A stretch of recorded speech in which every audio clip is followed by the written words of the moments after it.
This is Stephen Kotler, and you're listening to Your Superior Self. Hi, I'm Anita Murjani, and this is Your Superior Self.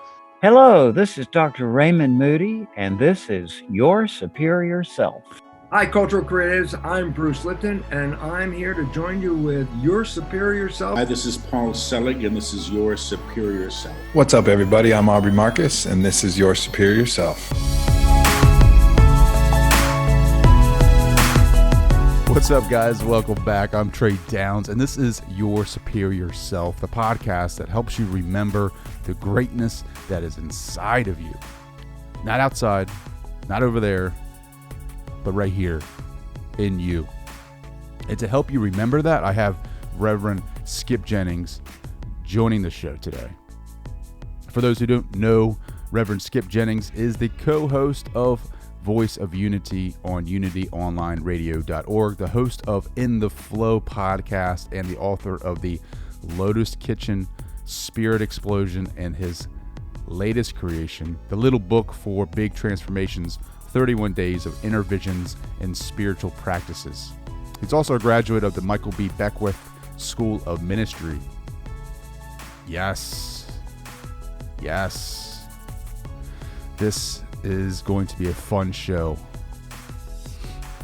And Reverend Skip Jennings' book, the little book for big transformations, is an easy read. You can read this over 31 days, or I don't know, you could do it in 7 days. I've read this in one day because it's so powerful. But it has an excerpt for each day that you wish to read it. And I want to read a little excerpt from day one, which kind of gets you down that road of exploration, of questioning what it is you're here to do. What are some of the things that are holding you back? So day one is titled Stuck No More. And he starts out with a quote from Michael Bernard Beckwith. "We are unlimited beings, and we have no ceiling. The capabilities, talents, gifts, and the power that is within every single individual is unlimited." And then Skip jumps into it, taken from the wisdom teachings of Michael Bernard Beckwith, founder of the Agape International Spiritual Center. The quote above is one of my favorites. "How grateful am I to know that every moment includes even those when our inner growth appears to have gone into hibernation, into what I have come to call a time of sacred gestation, during which we are being prepared to step into our next evolutionary leap. Our willingness to enter this intimate tryst with our higher self moves us in the direction we are being guided to both embrace and release on our journey to self-realization." Yes. And he goes on to some more powerful paragraphs, and at the end he has an affirmation that I really love and I want to say for you today. "Today I am willing to have a new experience in God. My life is filled with infinite divine ideas. My consciousness is an expanded expression of the one. I am the universe in the flesh. Therefore, I am stuck no more. And so it is." Yes, so it is. It's going to be a powerful conversation, I think, because we're on the same level, we're on the same vibration. But I wanted to have him on the show to help bring your vibration up as well. Like he does that. He has that energy. And to give you a little bit of a preview of that energy, here's a small clip. "The manifestation of my life comes from my conscious awareness. So consciousness creates form. Form always follows consciousness. And my consciousness comes from I am connected to the divine. I am that I am. And in that I am, we look at the characteristics of God: love, peace, oneness, prosperity, plenitude, grace, compassion, kindness, beauty, expansion. All these divine qualities are in me because of so there is compassion within me. So therefore I can be compassionate with myself. There is love within me, so I can wear a t-shirt in conviction that says I am loved and know that I am loved. So there is abundance in me, no matter what, as the EDD runs out and everything runs out, you're looking, well, I need a job. Knowing that you are connected to the divine source. So speak the words of affirmation and watch your life manifest. I love all of that. Man, I love all of that. If you want to find out more for yourself, you can go to www.skipjennings.com. You can reach out to him over there, or you can purchase his books and make that an investment on your spiritual growth. Yes. So without further ado, here is my conversation with the great and the powerful Reverend Skip Jennings. Hey everyone, this is Reverend Skip Jennings, and you're on Your Superior Self.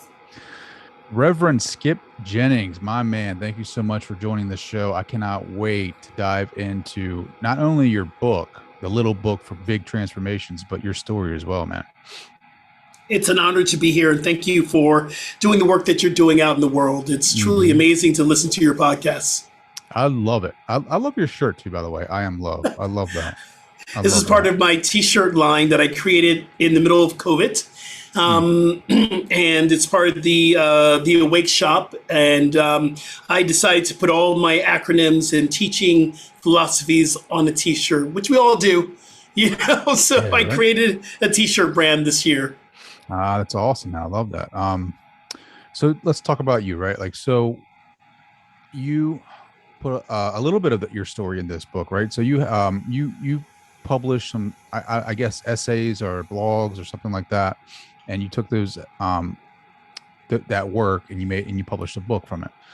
Sure. And it's just 31 days of daily reading. So you take each day and day one and you read it, and there's some affirmations and a story behind it and some good stuff. I've highlighted some stuff I want to talk about. Okay. But before that, right? Like, I want to know your story. Like, how did you talk about, let me find it in here. I think it is you started out with different denominations of Christianity, I think it was. Yes. Right. And then if somebody asks you what your religious background is now, like, your answer is totally different.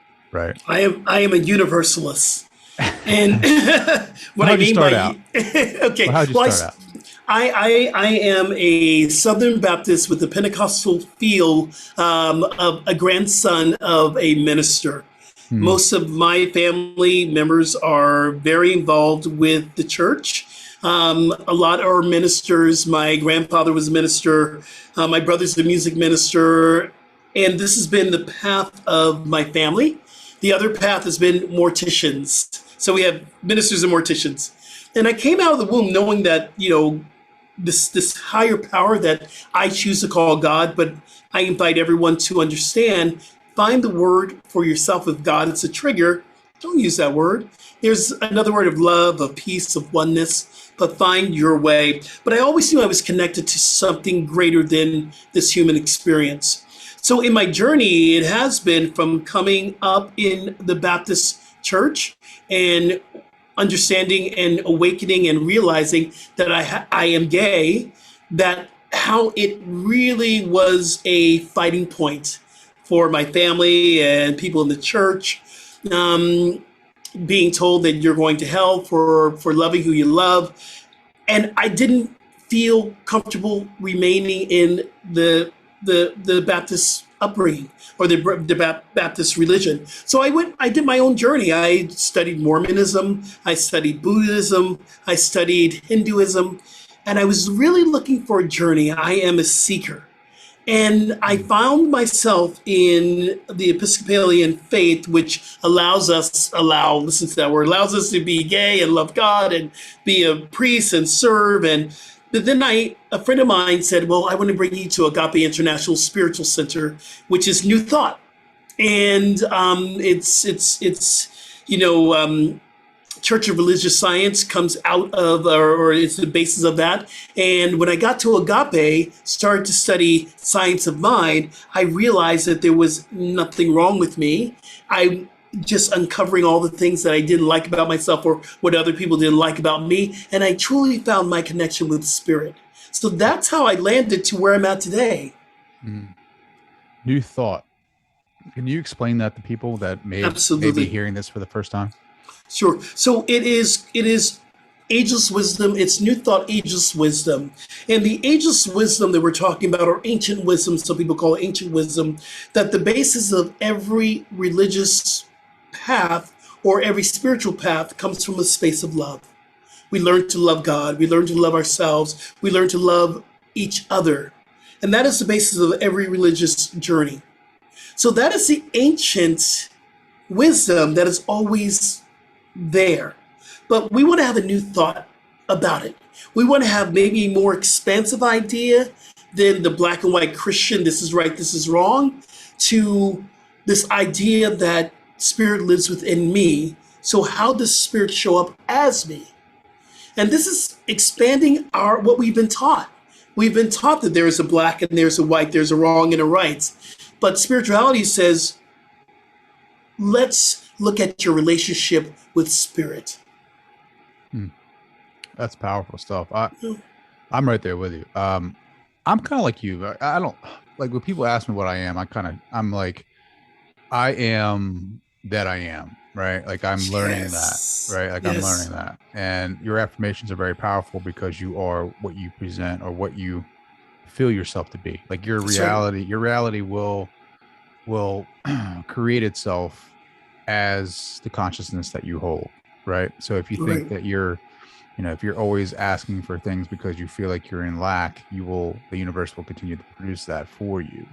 If you feel yourself abundant and you ignore everything that is telling you outside of yourself, like your senses, like I got to ignore my stuff sometimes. Like I can't, like I have to be like, no, I am this, and ignore this, what the senses are, what the reality is telling me, because then the universe brings it to you, right? Like that's right. And there's so many great chapters or days in this book that I really found that resonated with me. So I just want to piggyback on what you were saying is that I am is the greatest mantra that we have, the I am mantra, and the universe and this vast spirit always says yes. It always answers yes. So if you walk into a room, you say, I'm sick and tired, the universe says yes. And so you are. But if you walk into the room and say, I am my superior self, I am my highest emanation of who I'm meant to be, and I'm going to live out abundance, prosperity, love. And that is what the universe comes back and says, absolutely yes. But when did you find that out for yourself? You know what I mean? Like, when did you awaken to that? When I got to the Agape International Spiritual Center, when I started to study the writings of Ernest Holmes and Joel S. Goldsmith and, Charles Fillmore and Myrtle Fillmore, the foundational founders of this movement. And once I started to dive deep into the teachings, I began to realize, I have the power. See, the science of mind is about you have the power to shift your thinking. Every avatar from Buddha to Jesus the Christ to Krishna always said, it is done as you believe. So we come back to, starts with my thoughts. If I believe that I'm, like you were saying, abundant, that is my truth. So once I started diving deeper into Howard Thurman, the writings of Howard Thurman, and going deeper into Marianne Williamson, Return to Love, and the Course in Miracles, I began to expand my awareness of who I am and understanding that life was not being done to me, which I always thought. Life is being done as me.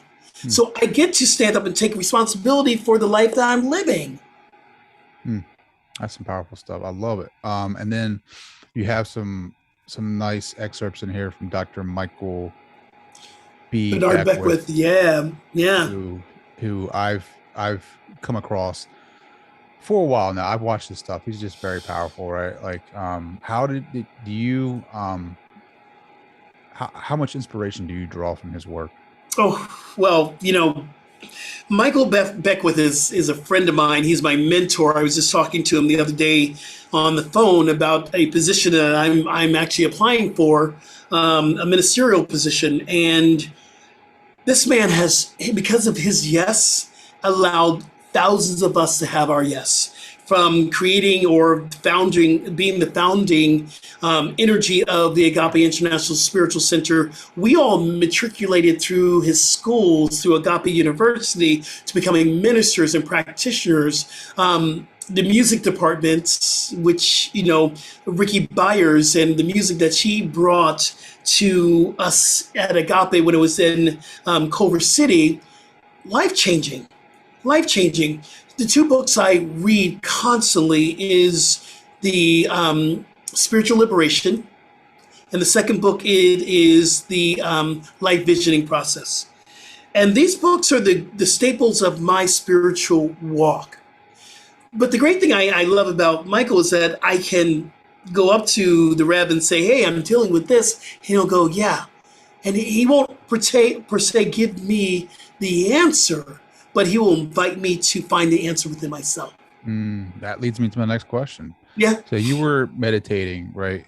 I think in Agape, Yeah. and something came over you. I'm assuming you went deep into your meditation where just tears would not stop, right? And you were talking about how the universe is not going to damn you for your sexuality, for who you truly are, right? Like it is it is like your shirt. I am love. Everything is love. Universe is love. Yes. When you, one, how do you get to that deep meditation? And two, what other insights have you learned from there? It was a deep surrender. It was a deep surrender of me letting go of everything, my external. So I had to let go of the noises I was hearing in my head. I had to let go of this idea of the feeling of not feeling good enough or not feeling desirable enough. I was willing at that point to let go.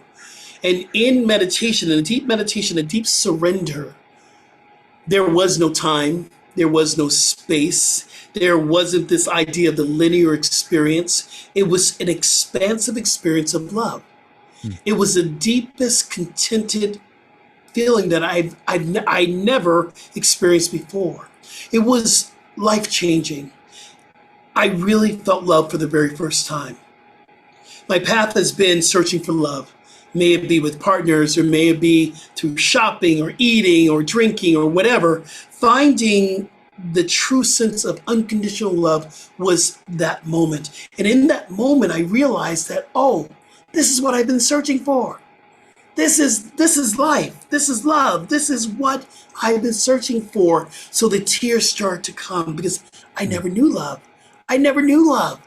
That was the very first time I ever experienced love. And here I am, I'm 57, so that was only 15 years ago. So you can imagine me for 42 years looking for love. And the first time I've ever experienced love when I was 42, it's overwhelming.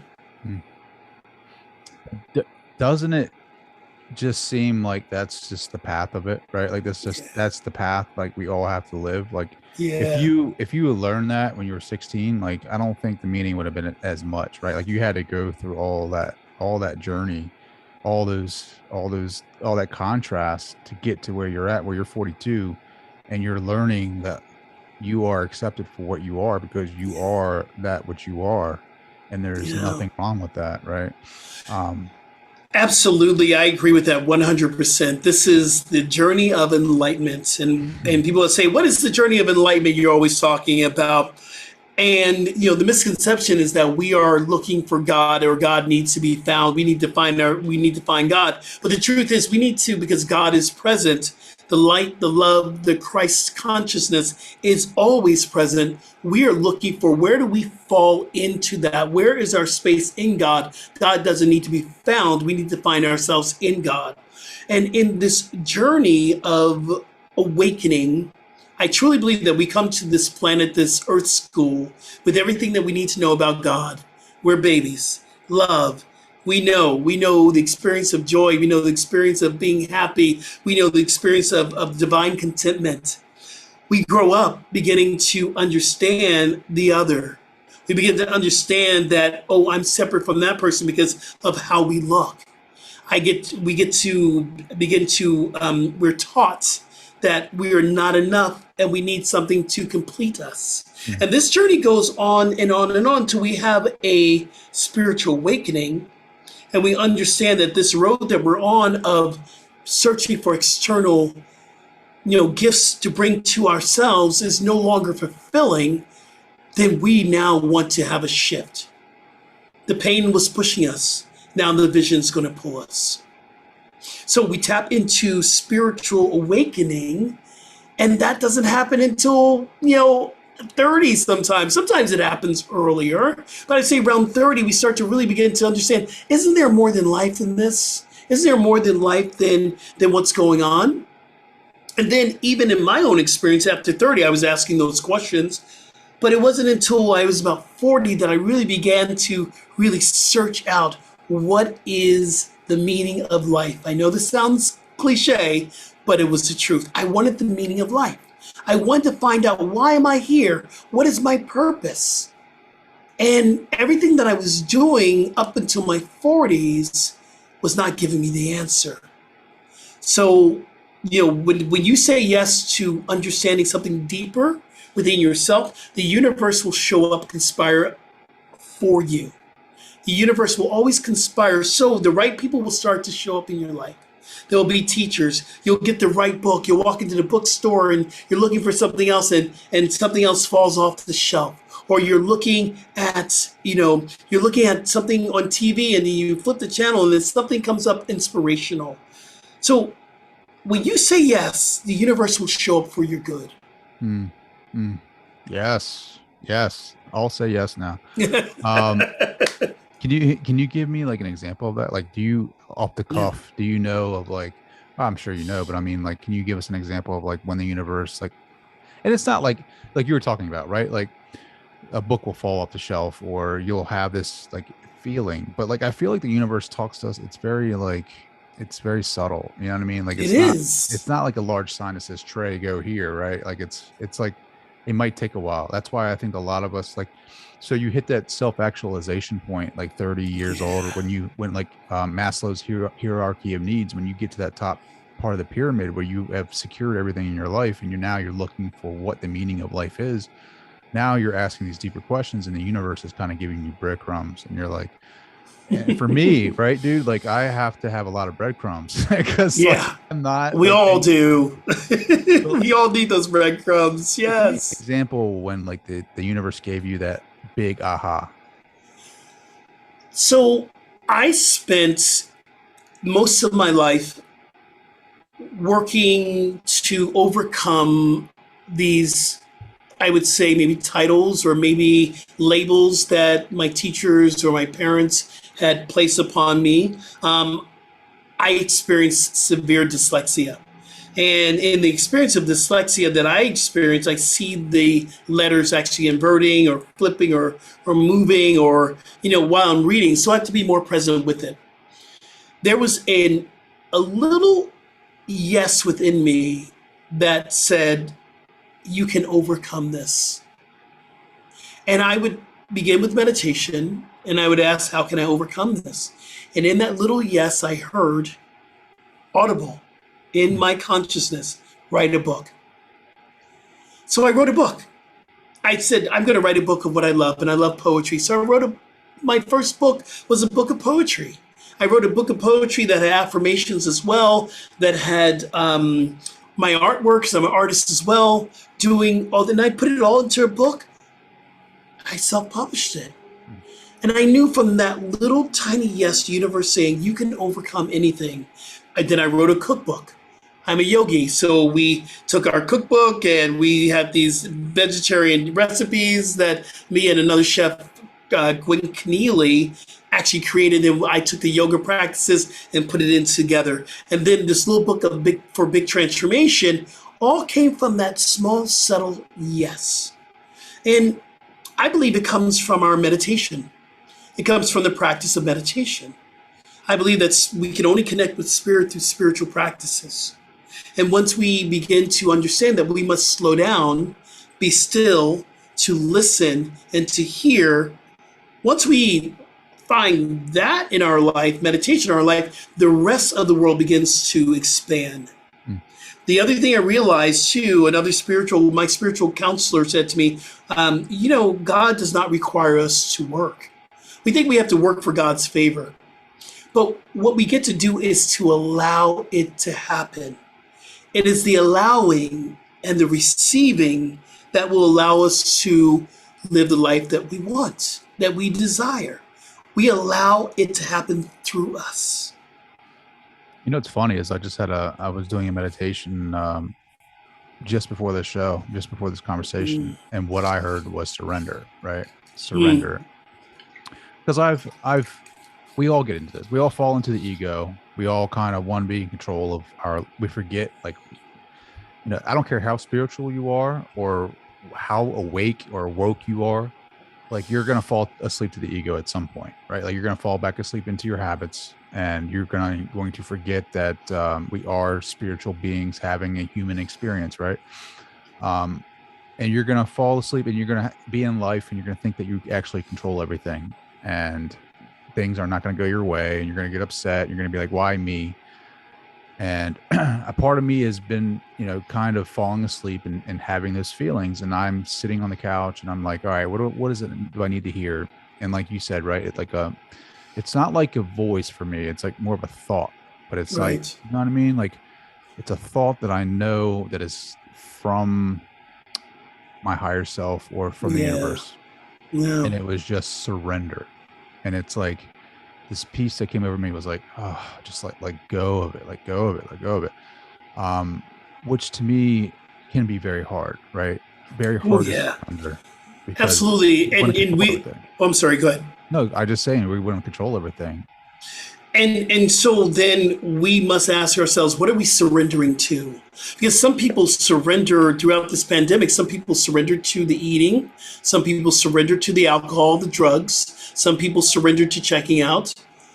But what are we surrendering to? And if we're looking to wake up and to reawaken, we must understand, what are we surrendering to? We're surrendering to our highest good, the divine presence that's always working on our good. It is good that is working through us to receive more good. That is what we're surrendering to.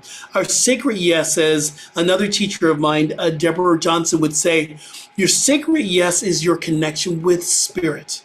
And so that's what we are surrendering to. But I want to go back maybe a couple of steps there. We're talking about falling asleep and waking up.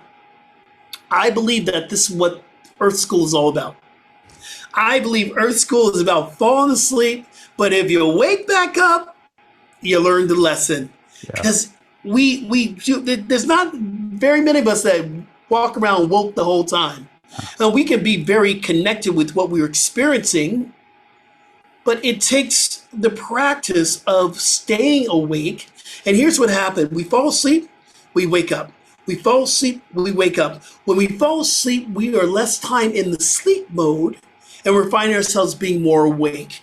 But we can be driving down the 405 here in LA, and all of a sudden I get cut off, and I'm asleep again, because I'm like, God bless you right now, because I can't. And then I wake up to it, no, I'm going to bless him, because he is I and I am him, and we are one. Yeah, night. I'm going to sleep real quick. Right. It's all good. It's all good. Isn't it like Ram Dass said? This is so perfect. He's like, how did he say it? When I remember you, I am you. When I forget you, I serve you, or something like that. And I'm paraphrasing. Yeah. Like when I remember you, or when I know who you are, or something like if I remember you, I am you. Yes. Like that's because we always fall back asleep to that, that concept of I am, like I am a part of that. How can I be separate? How can I be separate from God? And then you fall asleep and I serve you. Like I go out and I do the things that I do. I have to have reminders around me. Like I wear my mala beads so that I can remember that I'm connected, and that, like you said, you get cut off in traffic or you're in a conversation.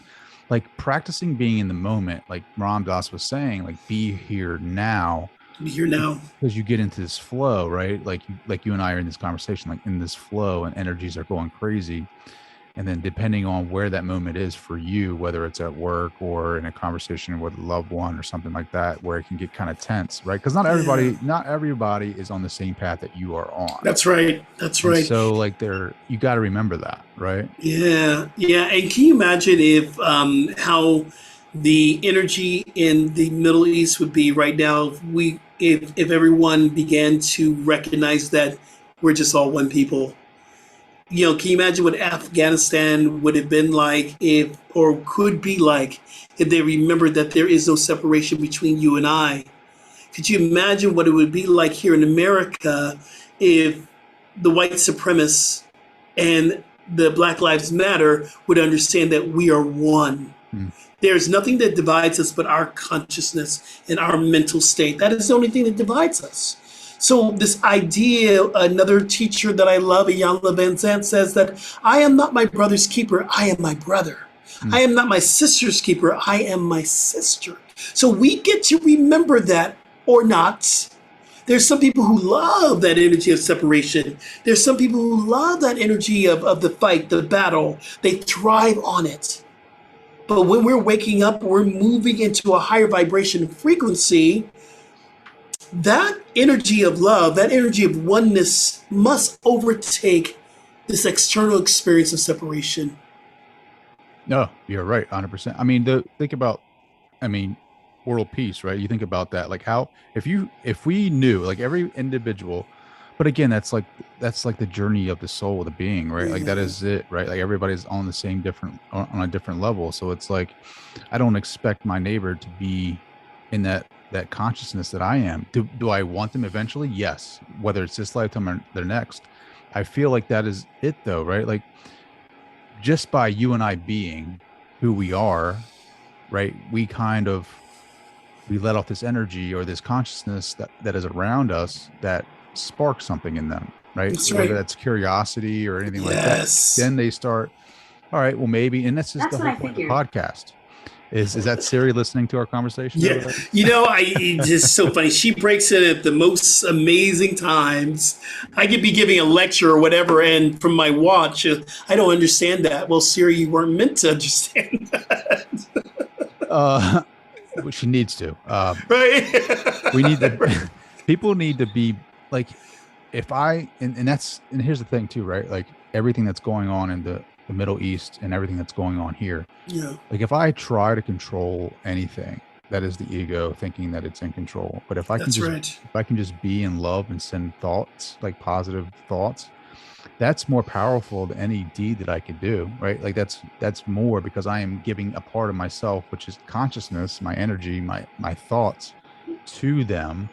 And I've been reading a lot of the I Am discourses. I've been reading a lot of recently Neville Goddard. Oh, I love Neville. Oh, but it's all about thought, man. That consciousness, right? It is done as you believe. That is the biggest lesson that I think I know our avatars were here to teach us, from Buddha to Jesus. It was all about our thinking. Knock and the door shall be open. He's talking about the consciousness. Open up your mind and you ask for it, you shall receive it. It comes from your thought. When we think about, these ideas that the New Thought movement really became, I would say in the 60s, and 70s, when we really began to talk about this conscious connection to a universe that is with us, that's for us, but we got to believe it. We got to believe it. Part of this, again, this journey is there'll be moments of manifestation. You are manifesting, things are going really good, and then all of a sudden it stops. And then you go into the place of what's wrong with me? And automatically that what's wrong with me sends out a frequency and a vibration of lack of limitation. So even the times where things aren't manifesting the way we want, do we still believe that we are one with Spirit? Do we still believe that we are abundant and prosperous? In the middle of this pandemic, a lot of people lost their jobs. Did we hold that belief that we're still connected to a source that will deliver us through this? It all comes from what we believe. It all comes from what we believe. Yeah. I'm like, but when if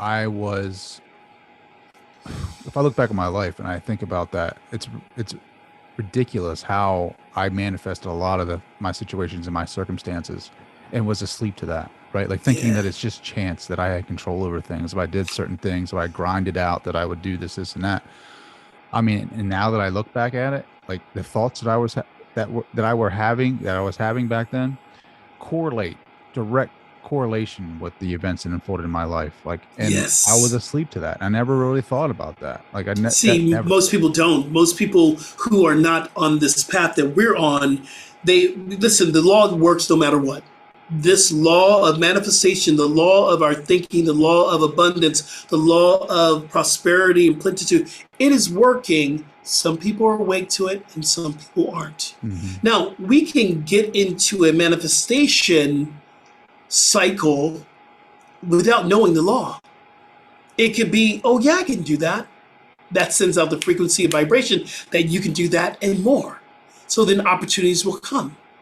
They're not, people who accidentally, this would accidentally in quotations there, who fall into a large amount of money. There was something that was within them that was already activating that demonstration of abundance. They could be awake to it or not.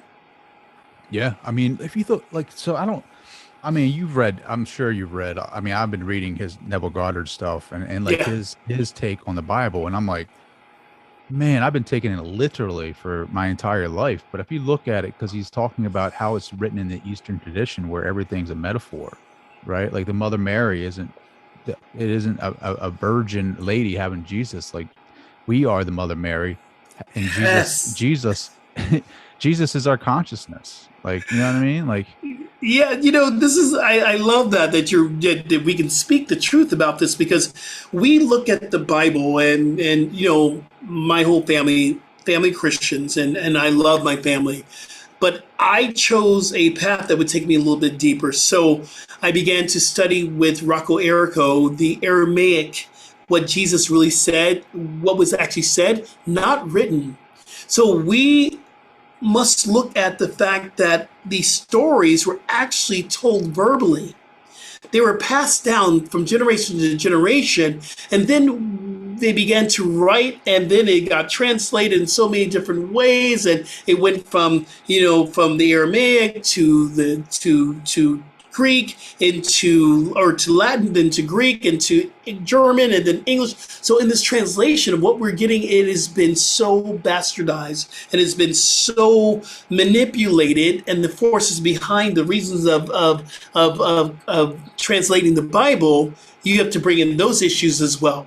But when we go back to the understanding of what these stories were all about, teaches us the ways of living, we can apply everything that we read today in the Bible to what we're experiencing today. If we look at the Last Supper, we look at each disciple, they had a different characteristic.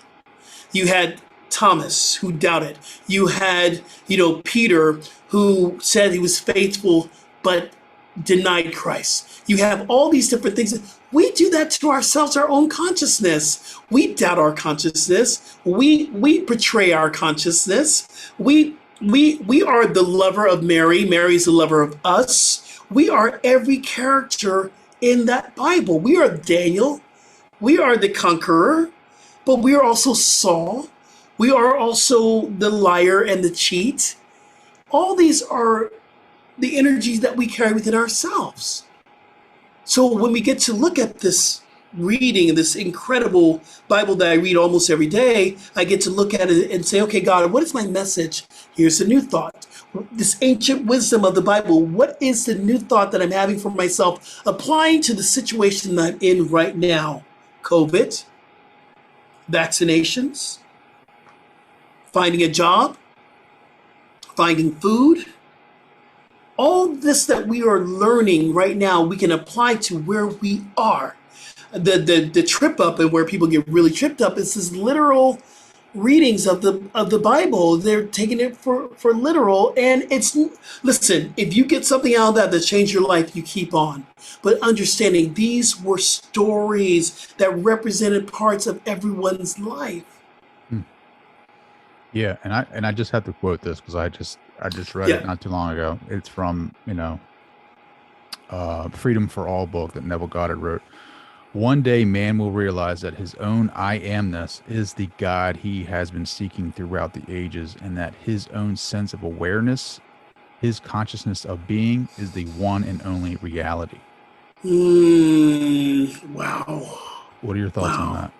Well, the I am that I am, because the I am is everything, and simply I am that I am. But there is this divine connection that we move from, this energy that we move from. That everything that I do and all the things I manifest and all the things that I've created in my life, all the books, all everything has come from my divine connection with Spirit. The manifestation of my life comes from my conscious awareness. So consciousness creates form. Form always follows consciousness. And my consciousness comes from I am connected to the divine. I am that I am. And in that I am, we look at the characteristics of God: love, peace, oneness, prosperity, plenitude, grace, compassion, kindness, beauty, expansion. All these divine qualities are in me because of so there is compassion within me. So therefore I can be compassionate with myself. There is love within me, so I can wear a t-shirt in conviction that says I am loved and know that I am loved. So there is abundance in me, no matter what, as the EDD runs out and everything runs out. You're looking, oh, I need a job. Knowing that you are connected to the divine source. So speak the words of affirmation and watch your life manifest. The new job that's on its way is it's already done in the mind of God. We're just looking to manifest it in the human experience. Yeah. Like, that's why I say ignore your senses, because Yeah. your senses will lie to you, right? Like your reality will lie to you about your situation. Like if you have that seed, every night you plant that seed before you go to sleep of, imagine the state that you want to be in, whether that's a new job or a raise or a relationship or whatever, and you keep doing that and you do the work, thy will be done, right? Like thy will be done. You have to be unwavering in your account of using your imagination, which is God, is Jesus Christ, and having faith in that. And when you wake up and you look at that mountain and it's still there, you have to ignore it, because in your mind you have to say that mountain has moved. Right. Or another way to look at that mountain is that, I'm here to cross that mountain to learn a deeper awakening lesson about myself. I love earlier on that you were talking about the ego, and the acronym for an ego that I know very well. The acronym of ego is Edge God Out. And the ego, there's nothing wrong with the ego. I want to say that the ego is an incredible divine gift. But the problem is that we begin to live from the ego instead of living from spirit. The ego runs our life and spirit takes a back seat. So the ego has a job. 3 things. It's here to protect, defend, and attack. The ego will protect you from danger. The ego will attack people who are coming after you and defend. So when the ego is acting and it's huge, that is all you're seeing. You're seeing the protection, the defense, and the attack. So the ego will tell you, you don't want to read that book, because the ego doesn't want to change. So the ego said, well, you don't want to go out with that person. That person's probably not the person for you, or you shouldn't go to that event. The ego is playing with you because there is something divine that's ready to emerge from your transformation. The ego doesn't want to change. It loves being right where it is. But when we're in an expansive universe, and we recognize we're in an expansive universe, we got to expand with it. And that is the time when the ego gets a little bit scared there. You're not lying. Like, right? Ego. Anytime you feel a sense of separateness, that is the ego. Whenever you feel like you are holding on to a fight because you're right, that is the ego.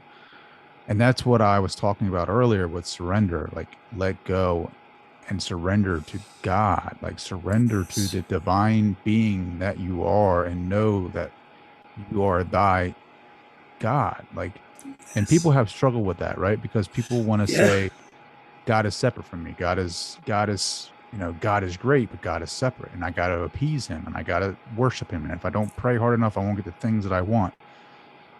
And you feel guilty, right? Like, you feel guilty or you feel blasphemous if you say these things, because you're like, how can I be like, that's like that self-worth, that love. Many a times I've meditated and had visions of Jesus having a conversation with me. And I have said this before on this podcast, is I have told God, or I have told Jesus in my meditations, I have said to him, I love you. And he has said to me, if you love me, you love yourself, because you and I are not separate. Oh, amen. That's an amen mic drop for there, spiritual mic drop there. If we can get that, because this is what, Jesus the Christ, his journey was to teach us that we're one with God. So we go deeper into other gospels, because it's not just Matthew, Mark, Luke, and John. There is the gospel of Thomas. There's the gospel of Mary. There are the agnostic gospels that we don't really speak about, which actually goes a little bit deeper into the essence of our connection with the Christ consciousness. So when we are in that space of we have to please God for favor, or we have to be good, or we're going to go to hell, or we can't do this, we have to ask ourselves, where did we get this from? Who taught us this? And it was ingrained within me from a very early age, from the time I could walk, or the time I could start to talk. You better be good. God is looking at you. And can you imagine 40 years of conditioning? How hard do you think that 40 years of conditioning is to shift without doing some work, man? Because you can shift it, because I know I have, but you got to go deep. You got to be willing to do the work. Yeah, that's not one night and done. That is no. I'm still like I kind of time it right around 33 is when I started having this awareness, which is crazy. When Jesus was crucified. Exactly, right? Exactly. Yes. I am the life and the resurrection, or I am the resurrection and the life. And it's just great. Like, I put a stamp on it then, but I still have a lot of conditioning, and it's no fault of my parents or anyone or society, really. That's right. It's a machine. Society is a machine, and it functions. It is off of the ego and its comfort zones, and you have to do this and you have to do that and you have to be this and you have to be that, and no fault of their own. But I think the one thing that we're seeing, like right now with information technology and technology the way it is, and YouTube and the power of social media, if you want to call it that, which I'm off social media but just because of negativity, but you can share a lot of great content. So I think you're seeing more of an acceleration of consciousness that way because of YouTube, and people are starting to see videos and be around some of the things they want to see, where our parents didn't have that, right? Like our parents didn't have, if they wanted to research religion, they had to go to a library, right? And wherever that was, and maybe have a guru or a mentor. Where I'm from, that is not something that is very common at all. Right. But now I am lucky enough that I have the power of the internet to search things and research from, let me just say this real quick for all those people that are listening, from reliable resources, not just random websites, reliable resources, fact check your stuff, right? Like, and here's another thing too, whatever feels good to your heart, whatever feels and promotes love is probably accurate. The things that are trying to condition you into hating others and being separate from others and trying to get you to follow some type of dogma is probably not something you want to research. Yeah, absolutely. And what you were saying earlier on about conditioning, this is why I don't hold it personal when someone who's racist speaks racist words to me. I look at it, that's your conditioning, that you've been conditioned, and the rest of the world and our media, and we have our camps giving us the news that we love to feed. So the conditioning goes on and on and on. So when you come against someone who's racist or homophobic or sexist, we understand that this is the conditioning that you've continued to be under. And so I can bless you, and I don't have to hang out with you. I don't have to, and I will have a conversation. I'll have a conversation with the racist at any time. Yeah. And just be open, because I believe that this idea of racial harmony coming together is going to require all of us to come together, not just me and you, man, but all of us, we had to sit at the table and have that conversation. But this conditioning runs deep. It's such a subconscious, it's in us, and it will come out in the most crazy ways.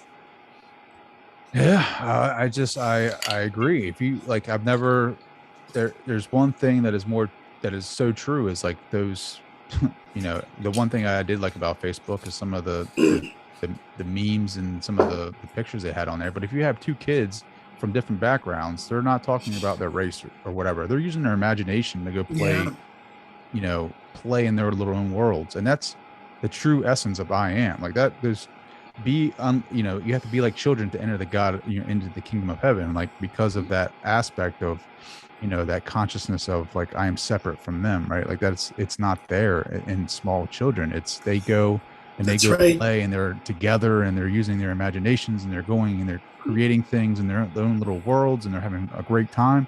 You look at small children and you're basically looking at God. Yeah. God is that pure consciousness, right? Like it's not conditioned like we are, right? That pure consciousness. You look at any 3 to 4 to 5 year old little kid and you go and you watch them play with other friends.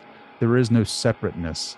They're just together and they're having fun. And yes, I get it. I have a 2-year-old right now. There may not be some sharing going on. Like they might not share right off the gate, but I guarantee you eventually they will have fun, use their imagination, and they won't see color, race, or whatever. Right? That's right. That's right. They just see the other person, and they love them. They just have this sense of love, like they just want to hang out with them, And it's a high vibrational energy, and children know what they want to experience and what they don't want to experience. Children know, I want to be here. I want to be in this realm. I don't want to be over there. I want to be here. And the thing, I remember a friend of mine once told me a story about her daughter, and she walked into the room and the daughter is in her bed and she's just laughing and she's just playing. The daughter's about 3 years old. And my friend says to her daughter, what are you doing? What are you talking to? She goes, I'm just talking to God. It was just that easy. And then my friend said, yeah, I got it then. Children know more about the divine presence than we do. And there's a part that we get older and we forget our true nature. So this road of enlightenment is coming back to our true nature, coming back to the light within us. My purpose statement, my personal purpose statement is to help people see the light within them as I continue to see the light within myself so that we may shine together. This is the movement of spirituality, of enlightenment. Well, you're shining together right now, Skip. Yes. Thank you so much for coming on this show. I just went by so quick. How can people find you? How can they connect with you? Yeah, they can drop over to skipjennings.com. They can find everything they need to know. They can sign up for my newsletter. If they sign up for my newsletter, they will get a PDF copy of my first book called Spirit Explosion. And so they can follow me all through the social medias. I'm Rev Skip Jennings on Twitter, Instagram, on Facebook. So they can find a lot of what I do there. But yeah, head on over to skipjennings.com. Awesome. Reverend Skip Jennings on the show, dropping the mic. Thank you so much. Last question. Sure. What do you want your legacy to be? Like now, after we're on this path of enlightenment and you look back and after you transition, what is it that you want people to remember you by? He was a man of God. He loved God. He was the man that taught others to love God within themselves, to love themselves. Understanding self-love is the greatest gift we can give ourselves. I love that. Skip Jennings, thank you so much for joining the show, my brother. This has been fantastic. Thank you, Trey. Really appreciate being here.